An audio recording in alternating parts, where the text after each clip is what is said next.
Welcome to our channel Book by Book.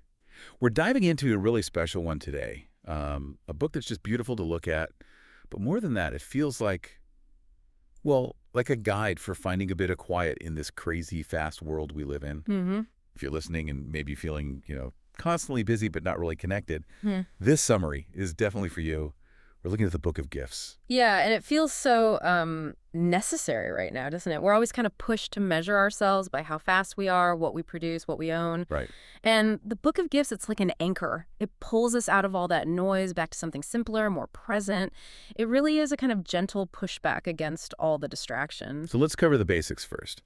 The author is Lucy Claire Dunbar. She's an illustrator, a designer. Hmm? Her art, this very detailed, hand-drawn style, it got a lot of attention online first. People really seem drawn to that texture, that realness. Yeah, that authenticity. Exactly. And this book came out in 2024, published by Michael Joseph, which is part of Penguin Books. This is a lovely hardback edition. Genre-wise, you'd probably call it inspirational nonfiction. But it doesn't quite feel like your typical self-help book. No, not at all. It's more like something to sit with, a guide for reflection maybe, or even just an object to contemplate. Yeah. And that's really key to its whole purpose, I think. It's meant to be tactile. You're supposed to hold it, spend time with the pages.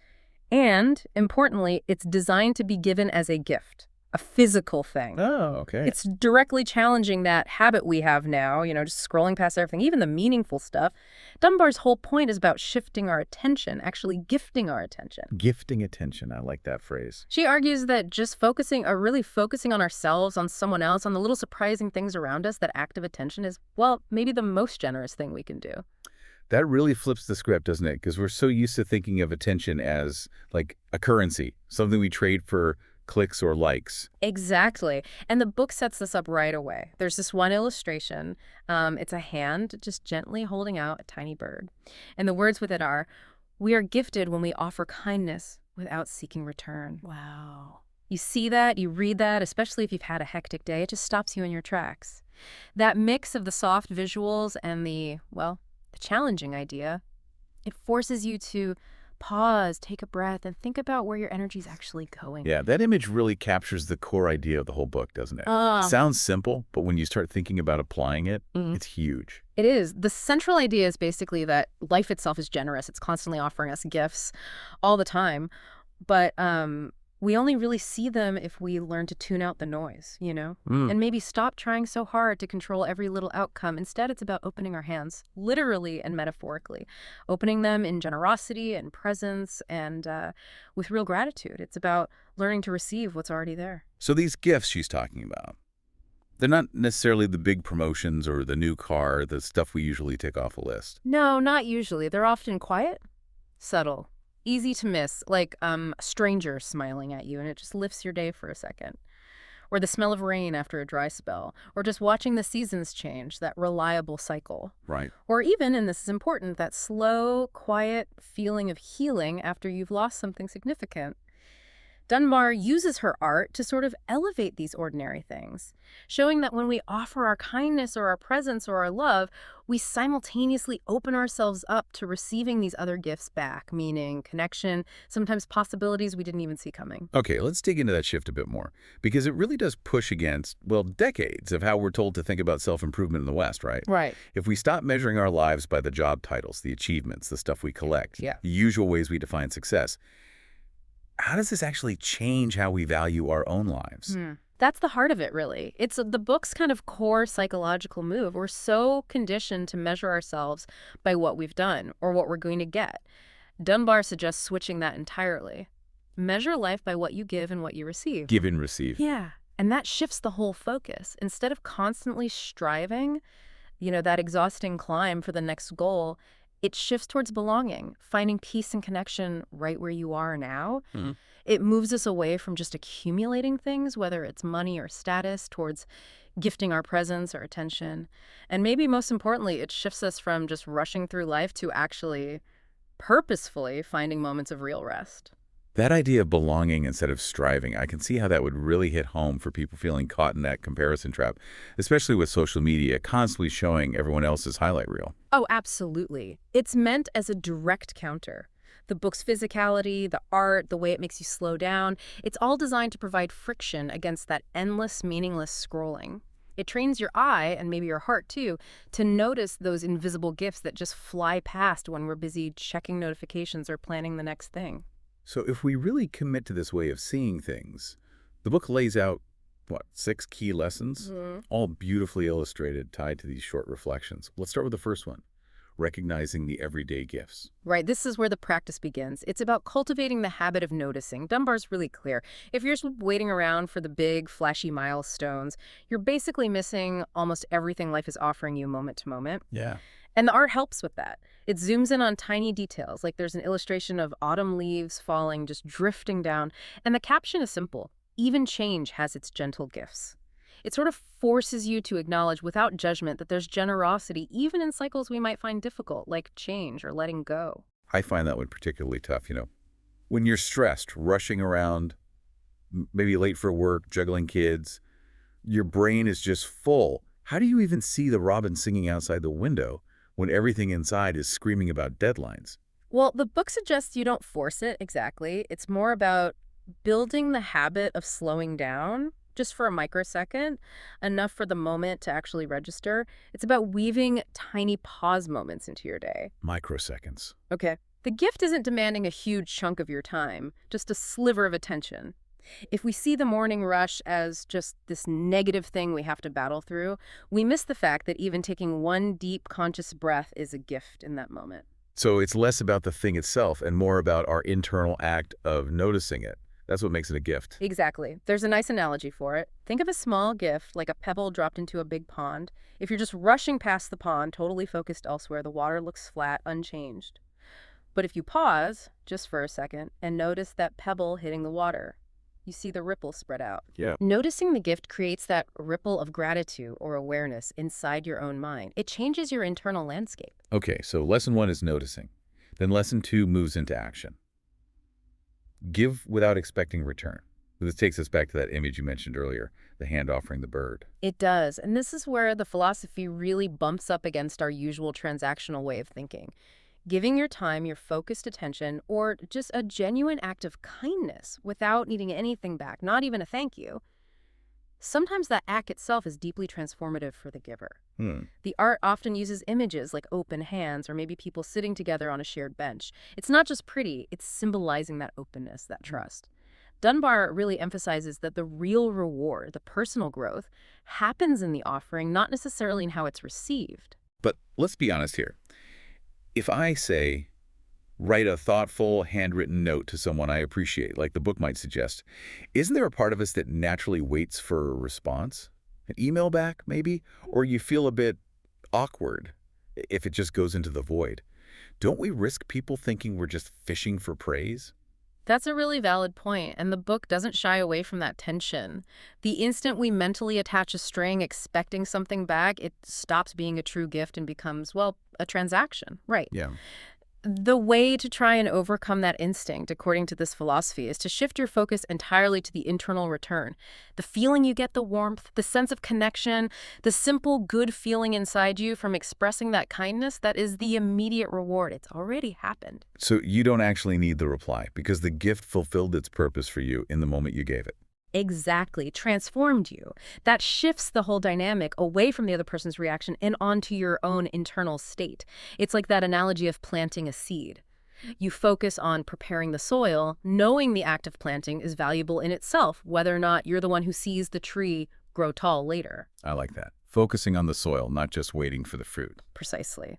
And that flows really naturally into the other side of the coin. Lesson 3, which is receiving with gratitude and humility. If giving is about opening our hands outwards, horizontally to others, receiving, as Dunbar puts it, is about opening our hands vertically. Opening our hands vertically. What does that mean exactly, that vertical part? It's a really interesting distinction, I think. Horizontal giving and receiving is that back and forth loop. I give you this, you give me that. Vertical receiving is more about opening yourself up to, well, to the flow of life, maybe, to community support. Some might even say to grace or something larger. It's allowing kindness or comfort or love to actually land on you without immediately feeling the need to deflect it, minimize it, or instantly pay it back. We often struggle with this, right? We're taught to be self-sufficient. Accepting help can feel like admitting weakness or like we now owe something. Oh, absolutely. We're masters at downplaying things. A friend spends an hour listening to you pour out your problems, and the first thing we say is, "Oh, it was nothing. Sorry for bothering you." Exactly. And Dunbar would suggest that minimizing it like that is actually subtly rejecting the gift. It diminishes both the kindness offered and the generosity of the person offering it. I never thought of it that way. Rejecting the gift. So the practice of receiving well means resisting that urge to brush it off. Instead, you try to fully acknowledge it. Thank you. That listening really helped. I appreciate you making that time. Saying that not only validates the giver, but it deepens the connection between you. And crucially, it strengthens your own capacity to accept support, which is actually a huge part of being resilient. So receiving isn't passive at all. It's an active choice. It takes a bit of courage, maybe, vulnerability, like opening a window to let the breeze in instead of trying to scoop up air with tight fists. Beautifully put. Absolutely. And that vulnerability, that openness becomes even more important when we get to lesson 4, which tackles something unavoidable, transforming loss into legacy. This feels like a really deep anchoring part of the book. Loss is universal: losing a job, a relationship ending, a dream not working out, losing someone we love. Dunbar argues that the value tied to that experience doesn't just disappear, it changes form. Yeah, this connects very strongly to ideas in psychology around post-traumatic growth. Yeah. Experiencing a significant loss often kind of shatters our old way of seeing the world, right? It forces a painful but sometimes necessary reevaluation of what really matters to us. The book offers hope here by suggesting that what can emerge from that grief, from that empty space, is actually a new layer of meaning. Or maybe deeper compassion for ourselves and others. Or a life that's reprioritized around truer values. It's not about being grateful for the loss itself. That would be absurd. It's about potentially finding gratitude for the meaning that the loss eventually helps to create. The analogy used in the book about loss being like leaves falling in autumn is really comforting somehow. It's sad when they fall, sure, but those fallen leaves become the compost, the nourishment for whatever blooms next spring. It's that natural cycle of regeneration, and the book encourages us to be active in this process. During difficult times, it suggests reflective journaling. Instead of just dwelling on the pain, consciously ask the question, what gift might be hidden in the shadow of this ending? What gift is waiting in the shadow? Maybe losing that really demanding job actually creates the space you needed to finally explore a passion you'd put aside for years. Or maybe a painful breakup forces you to learn crucial lessons about your own worth and how to set healthy boundaries next time. That learning, that insight, that's the gift that becomes part of your legacy, your story moving forward. That intentional shift from just enduring the loss to actively looking for the transformation, that takes real internal effort. Which brings us nicely to lesson 5, cultivate presence and stillness. Yes, and this is where the physical book itself becomes part of the lesson. It's deliberately designed to slow us down, to counteract how we usually read, or rather skim things today. How so? The layout itself, you have these short, potent reflections paired with these rich, detailed illustrations that really demand you look closely. You can't just glance at it and get the full impact. You have to stop. You have to let the image and the word sink in. Stillness isn't just talked about in the book. The book itself tries to create stillness for the reader. It's presented as a gift in its own right. But in our world, where literally every spare second seems to get filled, usually by our phones, putting the phone down for even 5 minutes can feel like this huge, almost radical act. It's hard to justify that unproductive time sometimes. It's probably the hardest habit for most of us to build, honestly.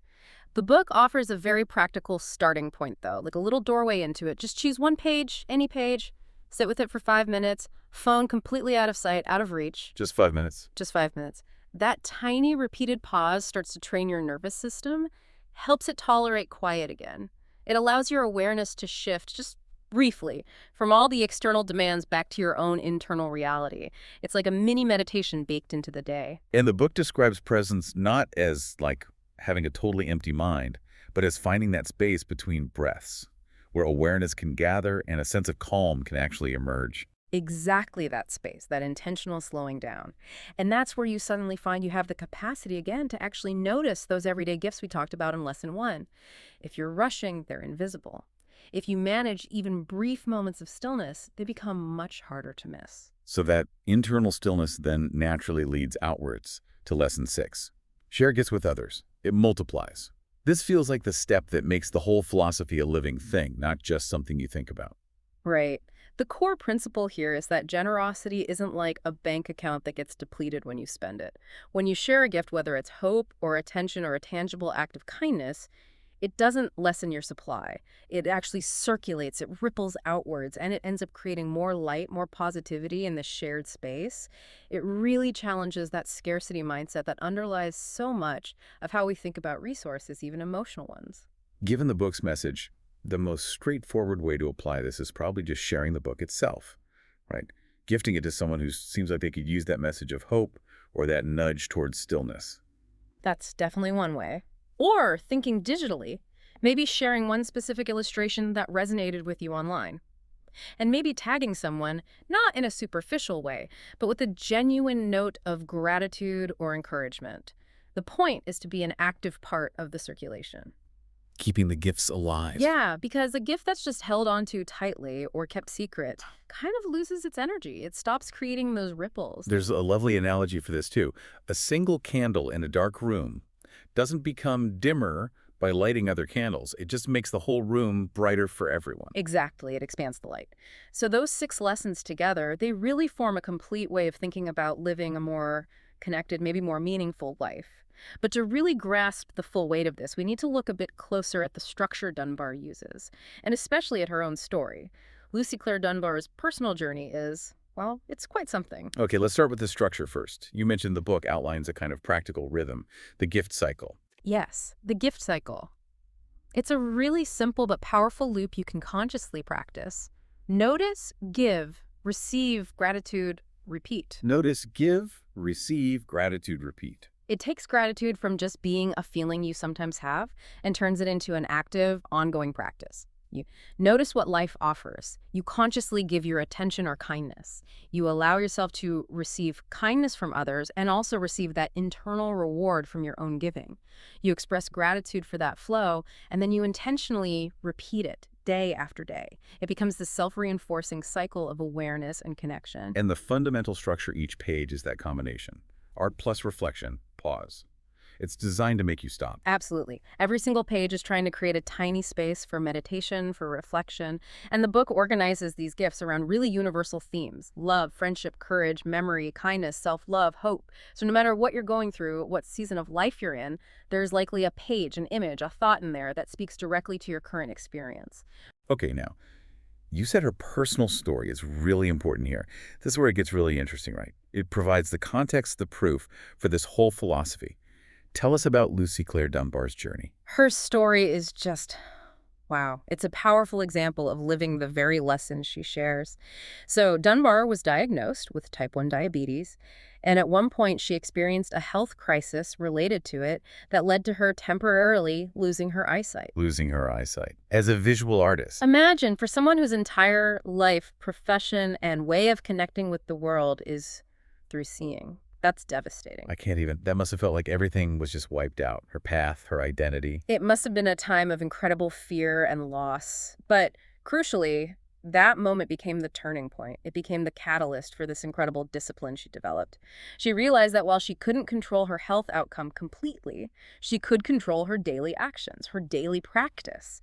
And she made a promise to herself right there in that really dark place. What was the promise? She promised herself she would draw every single day, no matter what. Wow. This wasn't about ambition or getting famous. It was a lifeline, an act of sheer resilience. It was her way of taking that fear, that instability, and deliberately turning it into structure, into focus, into creating something beautiful, even when her own vision was compromised. That daily act of creation became her way of forcing herself to look for and acknowledge the gifts that each day still held, even in the midst of struggle. That changes how you see the whole book. It's not just pretty pictures and nice thoughts. Yeah. It's the actual result, the physical evidence of someone. Exactly right. The message isn't separate from the medium. It's embedded in it. When she writes something like, "When you draw every day, you promise you will never forget the gifts that each day has shown you," she's not just being poetic. She's literally describing the survival mechanism that helped her through, that built this connection with others online, and ultimately led to this book. Her own life shows that the discipline of noticing is fundamentally the discipline of hope. That connection is so powerful. The discipline of drawing daily becomes the discipline of noticing the gift daily. Okay, this is incredibly inspiring. Let's make it super practical for everyone listening. We've pulled out 10 really concrete tips based on everything we've discussed that you can start doing, like today, to bring this spirit into your own life. Yeah, let's make it actionable. Think of this as your quick start guide. Okay, tip 1. Pause daily, just for a minute or two. Pick an illustration from the book if you have it, or honestly, just pick an ordinary object nearby. Really look at it. Reflect for a second, and take a few slow, deep breaths. 2, give without expecting anything back. Sometime this week, send that text, buy that coffee for the person behind you, offer a genuine compliment spontaneously, and then just let it go. Don't wait for the reaction. 3, practice receiving well. When someone does something kind for you, big or small, resist minimizing it. Just say thank you, maybe add why it helped, and let their generosity land. Open your hands vertically, remember. 4, notice the small stuff. Every evening, maybe before you sleep, mentally list or jot down 3 tiny, ordinary things from your day that felt like gifts. Could be the warmth of the sun, a good song on the radio, a moment of quiet, anything. 5, reframe endings. When something finishes a project, maybe even a tough conversation, instead of just feeling the closure or the relief, ask yourself, okay, what did this teach me? What insight am I taking away? Look for the compost. 6, share the gift outwards. If the book resonates, consider gifting it. Or just share a specific idea or image from it that might help someone else. Keep that positive energy circulating. 7, be intentionally present, even briefly. Pick a 5-minute window today. Put your phone away, like properly away, and just be. Notice your surroundings, your breath, whatever is right here, right now. 8, start your own small discipline. Maybe not drawing, but perhaps keep a tiny notebook. Each day, write down just one thing you're genuinely thankful for. Connect with Dunbar's practice in your own way. 9, remember your resilience. Take a quiet moment to think about a challenge you've faced and overcome in the past. Acknowledge your own strength, your own history of getting through things. Draw gratitude from that. And finally, 10, make the gift cycle a conscious habit. Keep that rhythm in mind throughout your day. Notice, give, receive gratitude. Let it become part of how you naturally process your experiences. Those are 10 really practical ways to start. And just to quickly boil it down even further, let's do a rapid-fire round of the absolute core takeaways, the pocket-sized lessons. Okay, first, the smallest, most everyday kindness, whether you give it or receive it, can actually be the biggest gift. Second, giving without needing anything back. That's the real key to deeper connection and finding your own inner peace. Third, learning to receive fully with humility. That's not weakness. It's a fundamental kind of relational strength. Fourth, loss doesn't just end things, it transforms them. Always keep an eye out for the new seeds that might be hidden in the ending. And fifth, maybe the simplest. Pause, see, share. Because life's most precious gifts, they're usually waiting for us in the stillness we so rarely grant ourselves. The book itself is filled with lines that just stick with you. Let's share maybe 5 of our favorites, especially ones that capture that blend of vulnerability and hope. Okay, how about, sometimes we all need a gift to help us through the day. It just acknowledges that shared human need for a little grace, you know? Yeah. And for Lucy, hope can be found everywhere in family, friendships, and even the changing of seasons. I like how it grounds hope in real, tangible things, not just abstract ideas. Then there's give it to your friend, your partner, a parent or a child, or just give it to yourself. That little reminder that self-compassion has to be part of it too. You can't pour from an empty cup. So true.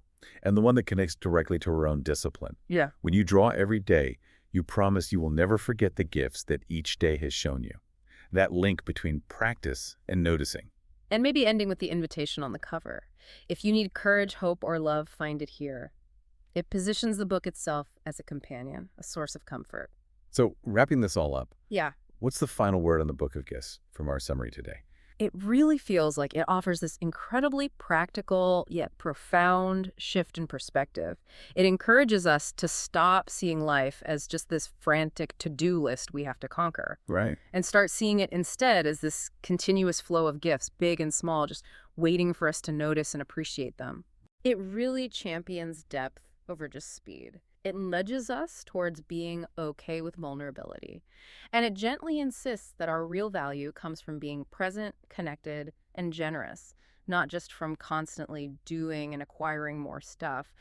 It feels like a quiet, steady friend to have alongside you through the good times and the tough ones. And maybe the final thought for you, the listener, is this. If you really let these ideas, these practices settle into your life, it's not just about feeling a bit better. It could genuinely start to shift your inner world, moving you away from that feeling of striving and being alone, towards a deeper sense of belonging, connection, and maybe even peace. It's that fundamental realization that true wealth isn't really something you chase after and grab. It's something already here, just waiting to be acknowledged. We really hope this summary has given you a good feel for the Book of Gifts and some real actionable ways to bring its wisdom into your life. If you found this helpful, please do subscribe to our channel Book by Book for more summaries like this. Yeah, and share it with anyone you think might appreciate this message right now. And giving us a like really helps too. It motivates our team to keep digging into these books and bring you the best summaries we can. Thanks so much for joining us today.